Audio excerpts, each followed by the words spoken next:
Bom dia, boa tarde, boa noite, meus queridos. E aí, como é que vocês estão? Espero que esteja todo mundo bem. Novamente estamos aqui para gravar uma aula maravilhosa. Hoje vamos falar de um tema muito legal, que é população. Vamos trabalhar alguns conceitos demográficos. Meu nome é Natália, sou professora de Geografia do ginásio, né? Eu sei um Sobradinho. Divido essa cadeira com um professor maravilhoso que vai se apresentar para vocês agora.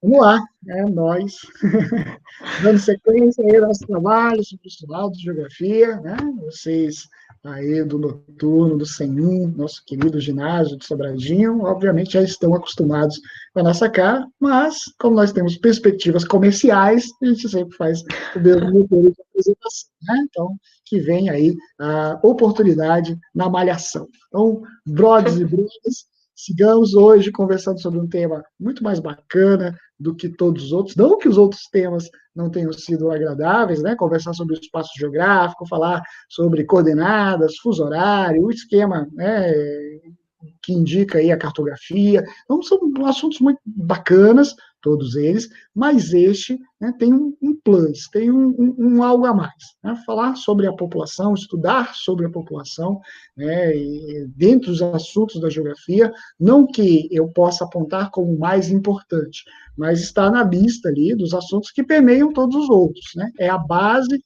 da nossa compreensão de organização do espaço geográfico. E aí, claro, a geografia vai beber na fonte de outras ciências, né, da sociologia, antropologia, da história, a demografia. Então, nós não vamos estudar demografia, vamos estudar geografia da população, e aí vários elementos científicos vão aparecer nessa nossa conversa, nesse nosso estudo. Natália, como sempre, é a nossa mestre de cerimônia, portanto, ela vai conduzir o nosso caminho para que a gente faça esse bate-papo na casa aí dos 18 minutos, prolongado até 25, quem sabe uns 30, se esticar demais, aí já era, vira 1 hora e meia. Então, Natália, é com você aí a Se condução. esticar demais, vira a live do Gustavo Lima. Beleza. Vamos lá, turma. Quando a gente começa a falar desses conceitos de população, é legal vocês entenderem que a gente vai trabalhar a demografia, essa geografia da população, como o Aldo falou, sempre fazendo uma relação da população com o espaço geográfico. Espaço geográfico esse que a gente já trabalhou, que a gente viu que ele é uma categoria de análise da geografia, da ciência geográfica. Então, a gente estuda a população sempre associando ela com a questão do espaço geográfico. A abordagem da geografia junto com a população vai envolver dados estatísticos, vai envolver conceitos populacionais. Hoje, nessa aula, nós vamos ver como que a gente consegue obter esses dados estatísticos, quais são a forma que a gente vai analisar esses conceitos dentro de uma dinâmica espacial, levando sempre em consideração o espaço geográfico, que pode ser o espaço geográfico do Distrito Federal, o espaço geográfico do Brasil, ou até mesmo o geográfico mundial. A gente vai trabalhar a população em várias escalas, tá bom? Quando a gente fala ou lê, né, como está aí apresentado no slide, essa tal dinâmica populacional, na realidade nós estamos considerando, né, fluxos migratórios, né, a transição que as pessoas fazem, né, em busca de melhor qualidade de vida, ou fugindo, né, de alguma catástrofe, ou ainda, né, perseguições políticas. Então, hoje, especificamente, nós não vamos tratar desse dinamismo populacional, mas nas aulas que virão, vai aparecer a nossa conversa sobre migração, até porque temos certeza que todo mundo aí que nos assiste, né, nossos queridos alunos, tem muitas histórias de migrações para nos contar, né? Estava lá na sua cidade natal, estava lá no seu estado de origem e, de repente, vislumbrou algo melhor ou, de repente, uma oportunidade diferente dentro do Distrito Federal, e isso fez com que estivéssemos, nesse instante, batendo esse papo sobre essa questão. Mas migração vai ficar um pouquinho mais à frente. Para agora, a gente precisa, na verdade, estruturar aqui esse conhecimento de população, e aí, claro, né, partindo de uma primeira perspectiva, né, demografia. Mas, de novo, vou repetir, nós não vamos estudar demografia ou estudo da população. Né, o estudo da população e suas dinâmicas, isso aqui dado como conceito demográfico. O que nós vamos fazer é estudar a geografia da população. Para que a gente estude a geografia da população, nós vamos nos apropriar de informações relacionadas a esse contexto demográfico. Então, né, o crescimento da população, os agentes de transformação da população, os ciclos, né, de aumento do contingente populacional do planeta, o ritmo de crescimento da população, a influência dessa população sobre o espaço territorial, sobre o espaço geográfico, né, e todas as transformações que nós somos capazes de realizar. Natália? Boa, Aldo. Eu ia falar que eu gosto muito dessa tirinha aqui, que ela vai mostrando o crescimento populacional mundial, né? E aí ela traz aqui um quarto momento para gente, o lápis, que estava desenhando ali o menininho, que aumentou o menininho e foi diminuindo o país, e aí ela traz esse lápis, esse instrumento, para que a gente, a partir do conhecimento que a gente foi construindo aqui, pudesse chegar à conclusão de como estaria o mundo, por exemplo, para uma projeção de 2025. Com esse estudo populacional que a gente vai fazer nessas 3 aulas aí que a gente vem pela frente, voltadas para o crescimento e para o desenvolvimento da população, a gente vai ter uma propriedade maior para pegar nesse lápis aqui e tentar entender como é que está sendo o crescimento da população, como é que esse crescimento ele tá, qual é o ritmo que ele está acontecendo para a gente na atualidade.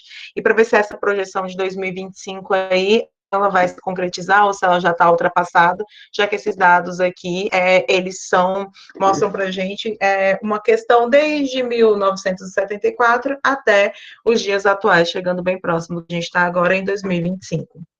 Então, nesse intervalo aqui de 46 anos, né? Olha só, a população mundo registrada. Eu vou fazer a narrativa aqui, Natália, até porque a projeção pode não estar muito favorável aí ao olhar dos meninos. Alguns Claro. acompanham, né, por telas menores. Então, olha só, a tirinha ela tem um primeiro dado referente aí a 46 anos, né? 74, o pessoal da matemática me ajuda aí, 74, 2020.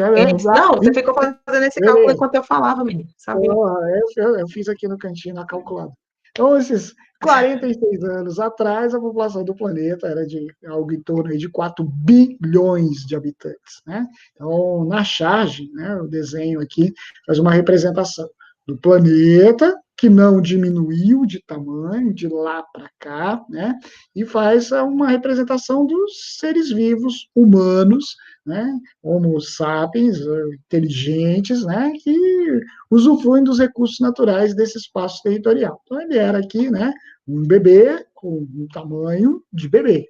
Bom, aí tem um segundo instante, 1987, então, nesse intervalo de tempo ali de 74 até 87, né? Então, vamos calcular aí algo em torno de 13, 14 anos, mais ou menos, né, de tempo.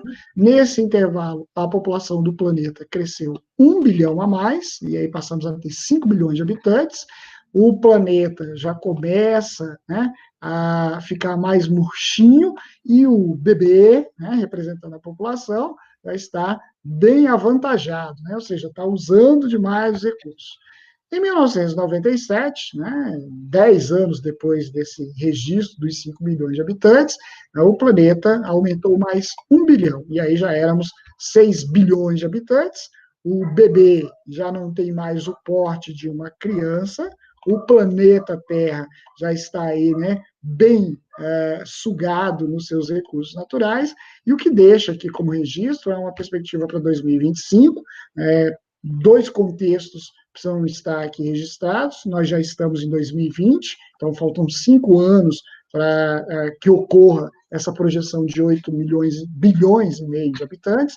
É importante destacar que é possível que a gente não atinja esses 8 bilhões e meio exatamente em 2025, né? Pode ser um pouquinho depois, porque o ritmo de crescimento da população mundial tem sido inferior a que todas as projeções apontavam num passado não muito distante. E aí o lápis que está aqui esperando a sua conclusão, fica o nosso compromisso de, ao final, né, do conjunto aqui de aulas, nós podemos lembrar, como a Natália já colocou, nós vamos fazer uma trilogia, são 3 aulas para conversar sobre população, esse primeiro instante agora, depois nós voltaremos para conversar sobre outros tópicos, a gente já apresenta sobre quais serão, e aí a gente volta também com essa charge para ver aí como poderemos pensar, como poderemos desenhar o globo e o bebê, né? Então, será que ele vai estar maior? Será que ele estará, né, mais mamado? E, ao mesmo tempo, o planeta Terra, né, chegou a um equilíbrio, ele voltou a ser, né, estruturado, o bebê deixou de sugar e passou a soprar, né? Vamos ficar aí pensando sobre isso. Natália, se deixar, eu vou ficar falando aqui o tempo inteiro. Tem que cortar, né? Tá bom. Imagina, bom, tá ótimo. Boa, Aldo. Mas isso porque a gente está em 2020, nossa população atualmente é de 7 milhões, né? Então, de acordo com aquela projeção ali em 5 anos, a gente teria que crescer mais 1,5 milhão. Provavelmente a gente não vai chegar pelo que o Aldo falou. A gente vai trabalhar um dado agora, gente, ou um conceito que é muito legal para a gente conseguir entender, que é o conceito de população absoluta. População absoluta é um valor que está relacionado com o número total de pessoas que vão habitar determinado território, determinado lugar.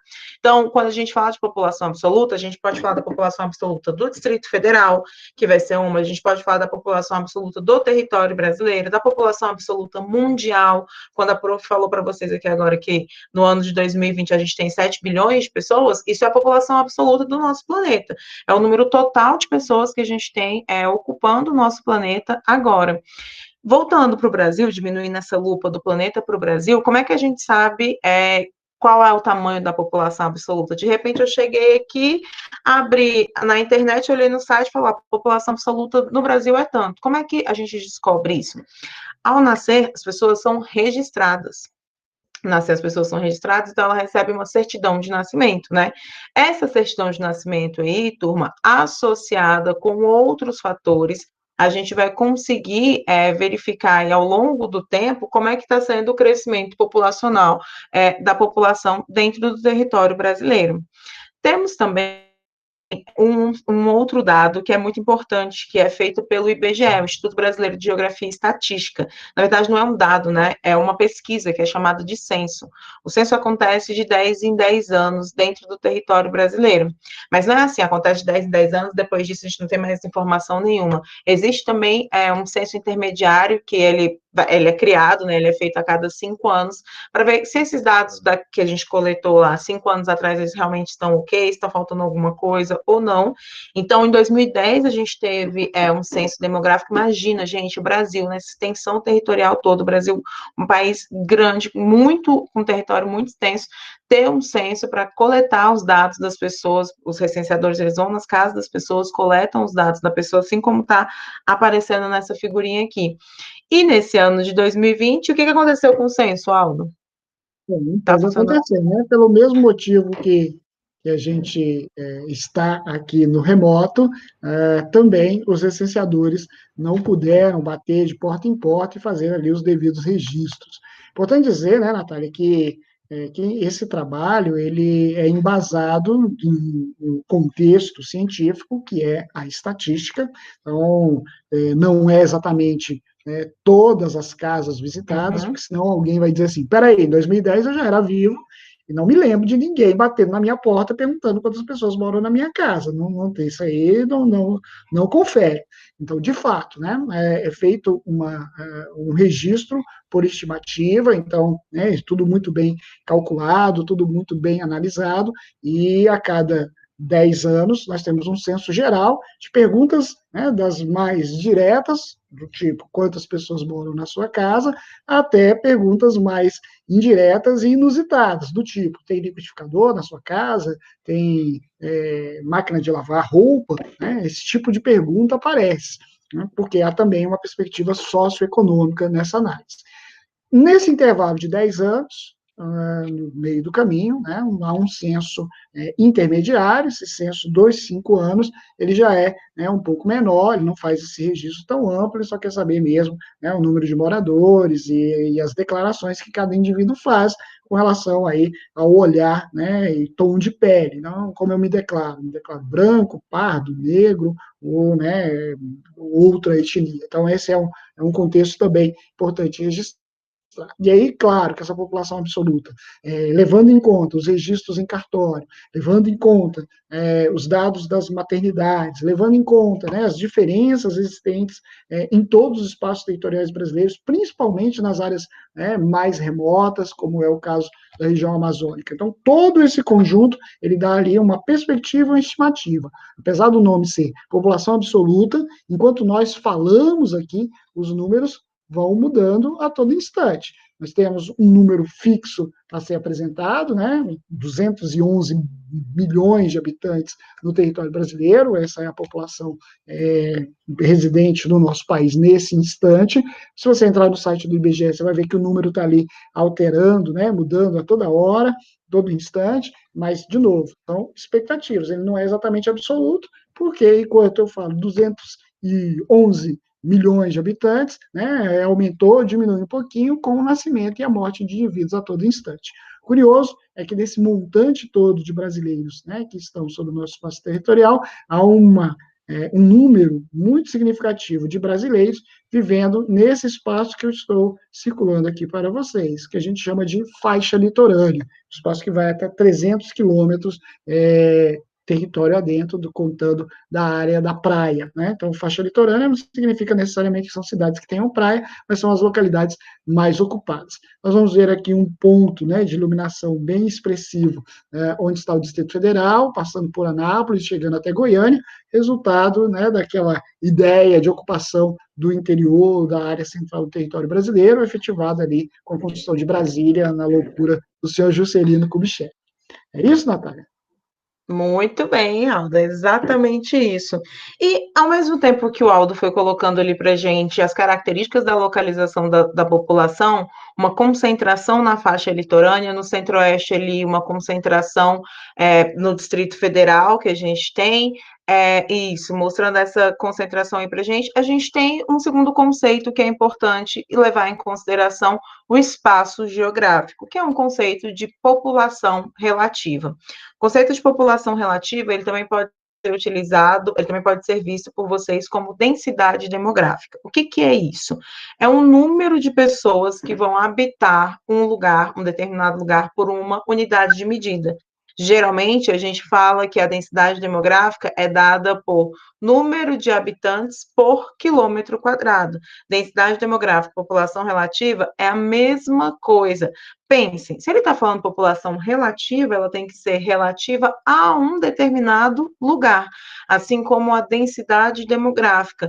Quantas pessoas nós vamos ter dentro de um determinado lugar? O Aldo está colocando aqui para a gente os dados, né, da população relativa, como é que a gente chega nisso. A gente tem que lembrar que esse cálculo de densidade demográfica, esse dado de densidade demográfica, ele leva em consideração a população que a gente tem dentro de um determinado lugar. Então, no Brasil, a gente pegaria toda a população brasileira e dividiria essa população brasileira pelo tamanho do território brasileiro. E assim nós teríamos o valor de densidade demográfica de todo o território brasileiro.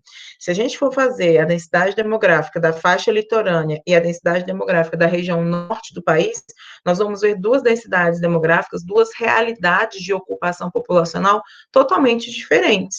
Aquela que o Aldo circulou para a gente no slide passado mostra justamente uma concentração populacional, então a gente teria um número maior de habitantes por quilômetro quadrado, enquanto na região norte do país a gente continuaria tendo uma densidade demográfica muito baixa, porque a ocupação populacional nessa região brasileira ela é bem menor.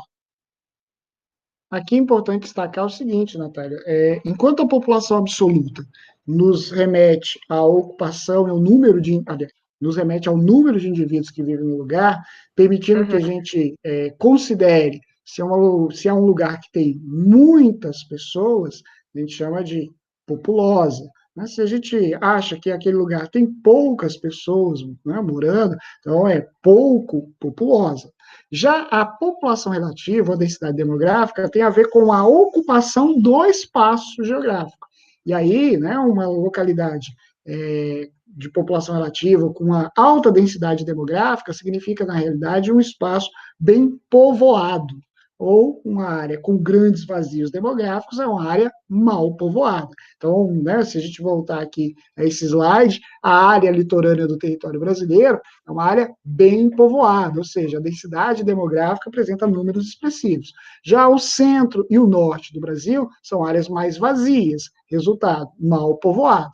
Agora, isso não interfere no fato do Brasil se apresentar entre as maiores populações do mundo, ou seja, um país populoso. Então, só para lembrar, conceito de populoso e povoado, que você deve ter estudado lá no ensino fundamental com toda certeza. Não é isso, Natália? Exatamente. É legal fazer a gente fazer trazer essa característica para eles, né?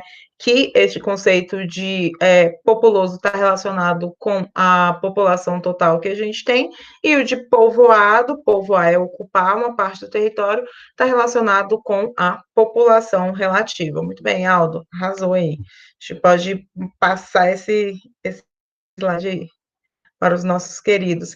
E aí a gente vem com uma outra questão, né, que é a Ó, o pessoal superpopulação. que anda de 509 vai super se identificar aqui. 513 também, 509, 13, 513. 509, 13, qualquer um, né? 501. É transporte público, né? Tá puxado. Superpopulação ou superpovoamento? Gente, o que a gente está vendo aqui nessa charge que o Aldo trouxe para a gente, que ele mostrou para a gente? É uma lata de sardinha que está lotada de pessoas. Quando a gente fala da superpopulação ou do superpovoamento, isso vai acontecer quando o número de pessoas é muito grande em relação às condições estruturais daquele país. Essas condições estruturais podem estar relacionadas ao tamanho do território ou também com uma questão econômica que a gente vai ter em um determinado país. A superpopulação ou superpovoamento é uma preocupação que a gente tem em relação ao crescimento e ao desenvolvimento da população mundial. E aí é legal que vocês lembrem aquela charge que o Aldo explicou para vocês, que apareceu lá na frente. A gente está utilizando os recursos naturais do planeta. Se a gente tem um país com uma população absoluta elevada, com uma densidade demográfica elevada, ou seja, tem muita gente e tem muitas pessoas ocupando toda aquela parte do território, a gente tem que perceber como é que está dando, como é que acontece essa dinâmica da utilização dos recursos naturais. Um outro fator importante é a gente pensar o seguinte: a última frase aí, Aldo, por favor, no último parágrafo, ele coloca para a gente o seguinte ponto que é legal a gente pensar. Uma população absoluta ou uma densidade demográfica acentuada, elevada, não necessariamente significa um superpovoamento. A gente tem esse exemplo em vários países europeus, países que têm uma grande extensão territorial e aquela população fica concentrada em determinadas áreas. A Rússia, por exemplo, é um ótimo país para a gente pegar e levar esse dado em consideração. É um país de grande extensão territorial, mas a maior parte dela é a Sibéria, onde tem temperaturas muito baixas, onde as pessoas não ocupam. Então, a maior parte das pessoas ficam concentradas na parte europeia da Rússia, onde a gente vai ter ali uma maior concentração populacional. Um outro exemplo que o slide coloca aqui para a gente é Bangladesh, e é um exemplo de país superpovoado e que boa parte da população vai sofrer por carências sociais e por carências econômicas. É um país, então, superpovoado, que tem uma superpopulação e que passa por problemas de condições estruturais, problemas de condições econômicas, como foram colocados aqui para a gente. Aqui a gente já dá um spoiler do assunto teorias demográficas. Nós veremos lá mais à frente que Uhum. os primeiros estudiosos, né, da população, né, os pais da demografia, ou o pai da demografia, vai fazer apontamentos ou uma relação direta de localidades que apresentam uma população muito grande, e isso é condição do empobrecimento, né, da carência de recursos. Há uma grande discussão sobre essa temática, mas a gente vai deixar no ar para bater esse papo no nosso encontro que virá. Não é isso, Natália? Exatamente, Aldo. E agora a gente vai trabalhar alguns conceitos que são importantes para a gente entender a questão do crescimento. A gente está falando do crescimento da população, a taxa de mortalidade, taxa de natalidade. O que são esses conceitos, né? Quando a gente fala de taxa de fecundidade, a taxa de fecundidade é uma média que vai indicar o número de o número de filhos que as mulheres podem ter dentro de uma determinada faixa de idade. Por que ela é uma média? Por que a taxa de fecundidade não é diretamente a taxa de natalidade? Porque a gente pode vir a ter, as mulheres podem vir a ter algumas intercorrências depois que esse óvulo foi fecundado. Então, a taxa de natalidade é o número de nascidos que a gente vai ter. Tanto taxa de natalidade quanto taxa de mortalidade, eles vão sempre aparecer para a gente em um determinado lugar, em um determinado intervalo de tempo. Por quê? Porque a gente consegue mensurar essas taxas, tanto de natalidade quanto de mortalidade, mensalmente, trimestralmente ou anualmente, tá bom? Então, taxa de natalidade, número de nascidos, taxa de mortalidade, número de óbitos que a gente vai ter. Quando essa taxa de mortalidade, ela vai trazer para a gente um valor em uma determinada localidade, em um determinado período de tempo, é interessante para a gente analisar quais são as condições estruturais e físicas daquele ambiente. Dentro da taxa de mortalidade, a gente tem algumas variações, como, por exemplo, a taxa de mortalidade infantil.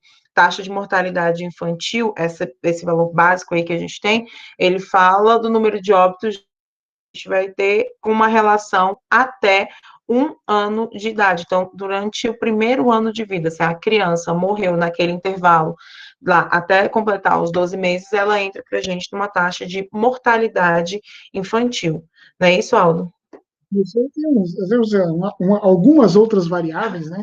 Isso. Mortalidade infantil de primeira infância, mortalidade infantil de segunda infância, Uhum. chegando aí até os 14 anos. Mas é importante, então, destacar que, geralmente, quando você escuta lá no noticiário, quando você lê aí em alguma revista, algum jornal, em algum site, né, indicadores dizem, olha, a mortalidade infantil no país A, B ou C, ou que seja no Brasil mesmo, ela diminuiu relação direta aí com crianças até 1 ano de idade. A gente tem alguns registros até 3 anos de idade, mas dentro desse contexto, lembrar que é o período da nossa vida onde nós estamos mais vulneráveis, portanto, né, estamos mais aptos ali a algum tipo, né, de interferência na permanência nesse planeta caótico aqui que estamos inseridos, né? Então, a chance aí de óbito é grande, e aí os cuidados merecem, né, ou precisam ser também significativos, tanto que lá no passado, onde a medicina não se apresentava tão avançada como nós temos nos dias de hoje, quando a população não fazia uso de ambientes que fossem munidos aí de água tratada ou de esgotamento sanitário, consequentemente, a mortalidade infantil era muito elevada, o que fazia com que as famílias tivessem muitos filhos. Não é um tempo diferente, né? Provavelmente, se você não ouviu de alguém mais velho da sua família, ouvirá em algum momento da sua vida a história de que quem tinha um filho não tinha nenhum, se tivesse 2 filhos só tinha um, era sempre uma conta maluca para justificar um número, né, acima de 8, 9, 10, 12 filhos. E aí também já antecipando uma questão. Nós todos que estamos aqui nesse ambiente virtual, né, eu e a professora Natália, e aí vamos considerar vocês também que nos assistem em qualquer tempo. Certamente, né, todos nós, independente da geração que você faça parte, pode ter muitos tios, não necessariamente tenha muitos irmãos e possivelmente nem, né, ou alguns aqui, nem terão filhos. E se tem, né, já possui aí uma prole, certamente não é um número que ultrapasse, né, uma média brasileira que é de 3 filhos e uma média do Distrito Federal que na verdade está abaixo de um, mas como ninguém tem um pedaço de um filho, então um filho aí a gente Um coloca, filho. certo? Então, esses números, né, da mortalidade e natalidade são interessantes para que a gente perceba, né, a construção do ambiente, da localidade, as necessidades que o país apresenta, seja na saúde, na educação, na segurança, na oferta de empregos, e, ao mesmo tempo, identificar etapas ou faixas etárias onde estamos mais vulneráveis e precisamos de mais cuidados, o que implica imediatamente o Estado ter ali, né, que investir um pouco mais para garantir a sobrevida ou a sobrevivência desses indivíduos. Natália? Eu acho que a gente conseguiu amarrar e compreender esses conceitos de fecundidade, natalidade, mortalidade infantil, entendendo que essa mortalidade infantil aí, ela tem outras subdivisões, até para que a gente consiga ver como é que está a qualidade de vida, como é que está a infraestrutura em determinadas áreas do território brasileiro. Acho que a gente Só consegue. o último registro aqui, na verdade, sobre reforçar, né, que não confundir a taxa de fecundidade com a Com taxa de mortalidade. natalidade. Uhum. Natalidade é nascimento. A fecundidade é, né, o número de filhos por mulheres, em média. Né? Então, não quer dizer que tenha acontecido, é uma expectativa daquilo que acontece diante de ciclos, períodos, épocas ou outros números recentes. Essa média geralmente contabilizada a partir dos 15 anos, né, e vai ali até os 49 anos.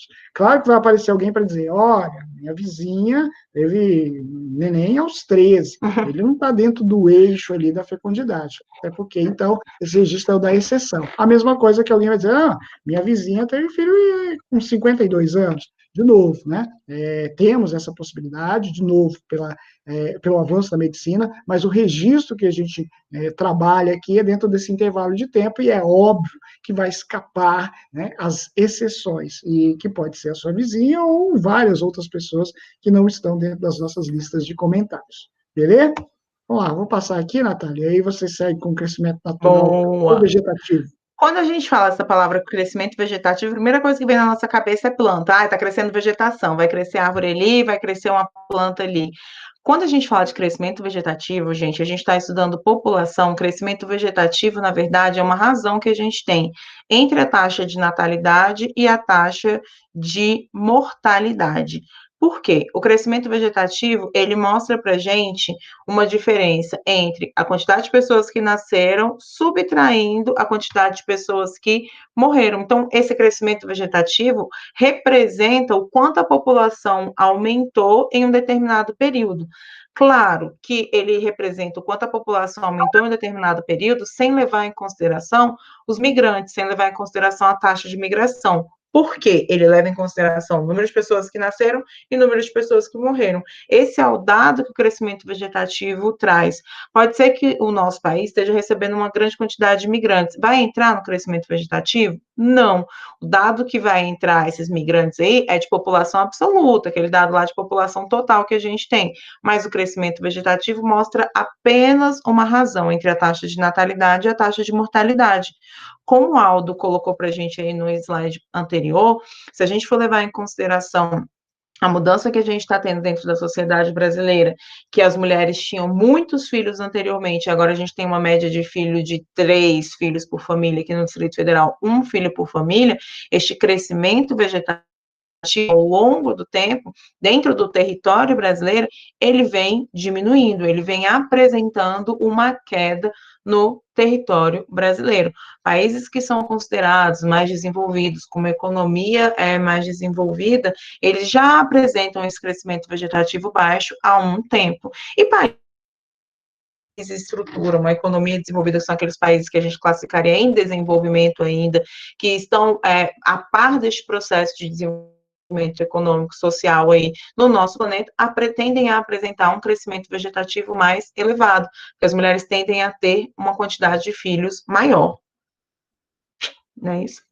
Isso, aqui no gráfico, só para a gente ilustrar, né, já chegamos finalmente do nosso bate-papo, quando a taxa de natalidade diminui e a taxa de mortalidade também diminui, o ritmo de crescimento vegetativo ele vai se manter estável, né, não vai perceber grandes diferenças.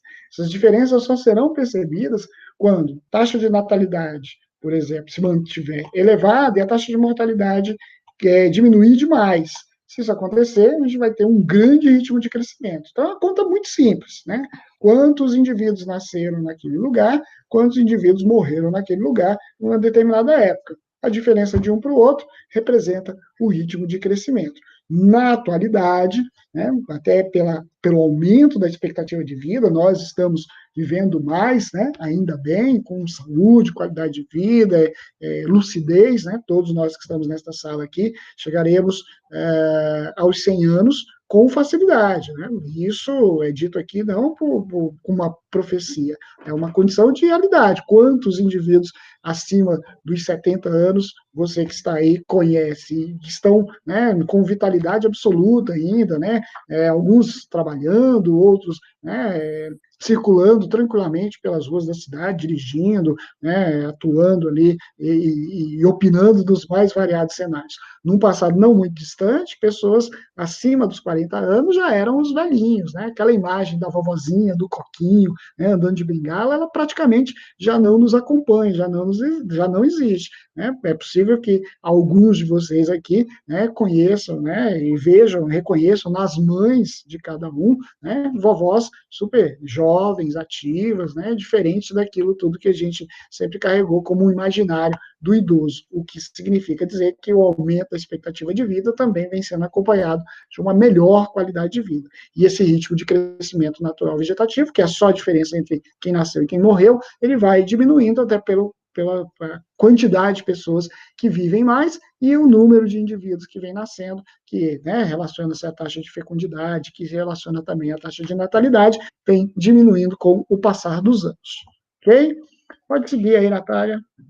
Não, eu acho que em relação ao crescimento vegetativo, a gente já colocou essa questão e foi muito boa. E o que é legal agora é a gente pensar na questão do migrante, que eu trabalhei com vocês ali no slide passado. Falei para vocês que se a gente tem os migrantes entrando dentro do nosso território, por exemplo, eles não entrariam no cálculo de crescimento vegetativo, mas eles entrariam ali naquele cálculo da população absoluta, né? Eles iriam fazer parte da população brasileira. Então, eles entrariam no cálculo da população absoluta. O que seria esse saldo migratório que a gente tem aqui? O saldo migratório nada mais é do que, como está colocado aí, é a diferença entre os migrantes, as pessoas de outros locais que passam a residir. Se a gente for pegar, por exemplo, o Distrito Federal, as pessoas que vieram de outros locais vieram para o Distrito Federal, e o número de imigrantes, as pessoas que mudaram para os outros lugares, né? Então, esse saldo migratório, ele traz uma relação das pessoas que entraram em um lugar e das pessoas que saíram de um determinado lugar. Associado a isso, a gente tem aqui embaixo o crescimento absoluto ou demográfico, que nada mais é do que o crescimento total da população. Crescimento total da população vem crescimento vegetativo mais saldo migratório. Aqui a gente vai ter, dentro desse crescimento absoluto, a entrada dos dados dos migrantes. Percebam, eles não entram em crescimento vegetativo, eles somam dentro de um crescimento absoluto ou demográfico. O saldo migratório, ele não está relacionado com crescimento vegetativo. Gravem isso, crescimento vegetativo é natalidade menos mortalidade. Acho que foi esse papo aí. O que você acha, Aldo? Não, exato, né? Fechar aqui a nosso primeiro momento, né? Voltaremos ao tema população, né? No próximo encontro ou nos próximos encontros, temos aí uma sequência, já anunciando aí, né, que a próxima aula nós vamos conversar sobre as teorias demográficas, um bate-papo bem pontual, né, sobre o que já foi pensado, discutido e considerando o aumento da população ou as expectativas do aumento dessa população. Depois, num outro encontro, a gente passa a analisar gráficos, um bem famoso, que a gente chama de pirâmide etária, nem sempre ele tem esse formato de pirâmide, mas a gente continua tratando dessa maneira, e levamos aí também em consideração indicadores sociais que falam, né, de escolaridade, expectativa de vida, oportunidade de trabalho, né, taxa de analfabetismo, então, a sequência que nós temos aí pela frente. Acho que fizemos, né, o abre-alas desse bate-papo tão importante sobre população, pelo menos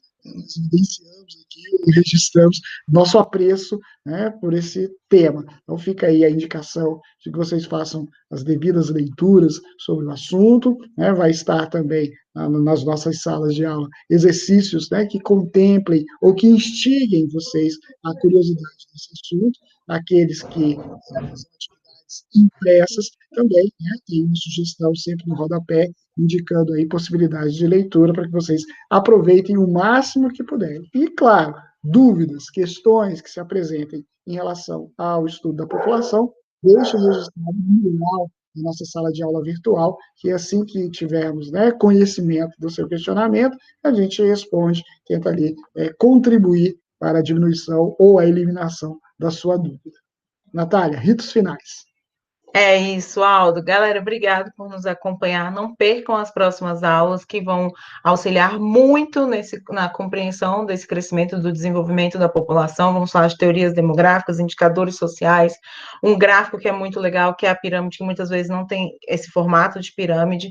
Até o nosso próximo encontro, galera. Bom dia, boa tarde, boa noite novamente para você que esteve aqui com a gente, que acompanhou essas 2 horas e 45 de aula, com muita animação, muito maravilhoso, agregando conteúdo para vocês aí, somando no conhecimento que vocês já têm. Um beijo, fiquem com Deus e até a nossa próxima aula. Não deixa aí de registrar dúvidas, qualquer que aparecer, lá no mural. Usem o mural, né? Vamos repetir igual o compre batom, né? Compre batom, use Use o o mural, mural. use o Isso, no mural. meio da aula eu vou Certo? falar isso, use o Então, mural. boa noite, bom dia, boa tarde, boa vida para todo mundo. Até o nosso próximo encontro, seguindo aí o tema população. Abração. Valeu, galera.